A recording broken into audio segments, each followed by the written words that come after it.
जय श्री श्याम। आज हम स्टीवर्ट थ्योरम के बारे में, जो एसएससी सीजीएल 2024 में दस्तक दे चुका है, उसके बारे में थोड़ी सी डायरेक्ट जानकारी लेने वाले हैं। स्टीवर्ट थ्योरम क्यों लगाई जाती है?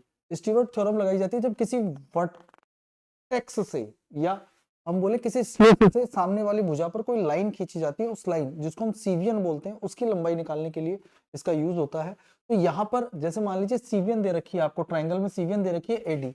अगर आपको एडी की लेंथ निकालनी है तो स्टीवर्ट थ्योरम बोलती है कि एडी स्क्वायर जो है, स्टीवर्ट थ्योरम बताती है कि एडी स्क्वायर जो है वो क्या होगा या उसकी वैल्यू किसके बराबर होगी। तो उसको कैसे कैलकुलेट करेंगे? देखिए करना क्या है, यहां से देखिए ध्यान से, C square into Y, C square into Y, फिर वही उल्टा इधर से लेंगे B square into X, B square into क्या करना है और अपॉन में, ध्यान रखिएगा अपॉन में टोटल लेंथ एक्स और वाई, डी बी और डी सी की लेंथ है, ठीक है। आपको टोटल लेंथ लिखनी है अपॉन में और माइनस करना है एक्स इंटू वाई, और माइनस करना है क्या? X into Y.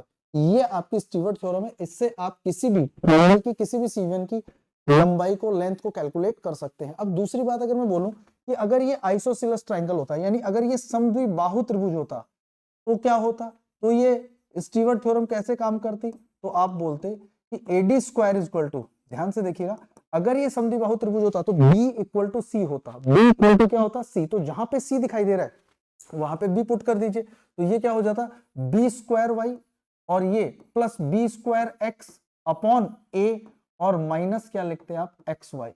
माइनस क्या लिखते हैं? X Y. अगर मैं यहाँ पे बी स्क्वायर कॉमन ले लेता हूं तो मेरे पास आता Y plus X minus X Y, और इसके अपॉन में कितना आता? ए। अब आप खुद समझ सकते हैं कि x प्लस वाई जो है वो लेंथ किसके बराबर है? ए के। तो यानी ए से ये कैंसिल हो जाता और यहाँ पे स्टीवर्ट थ्योरम बन जाते आपकी B square minus X Y. यानी कि अगर आपको आइसोसेलेस ट्रायंगल में, सीवियन की लेंथ निकालनी है तो आप direct B square minus X Y से कैलकुलेट कर सकते हैं। समझ पा रहे हैं मेरी बात को? और यहीं पर अगर मैं ये कह दूं आपसे कि अगर ये एंगल बाइसेक्टर होता, अगर ये क्या होता? एंगल बाइसेक्टर होता, तो आप कह सकते थे कि सी बी का रेशियो इक्वल होगा एक्स वाई के। अगर एंगल बाइसेक्टर होता तो ये रेशियो क्या होता कि सी बी का जो रेशियो है वो एक्स इज टू वाई के इक्वल होता। आराम से कैलकुलेट कर सकते थे। तो आप बता सकते हैं यहाँ पे कि सी वाई जो है वो किसके बराबर होगा? बी एक्स के इक्वल होगा। सी वाई किसके इक्वल होगा?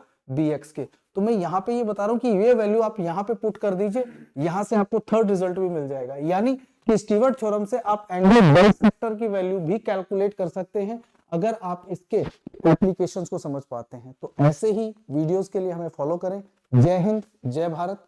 मिलते हैं अगले वीडियो में।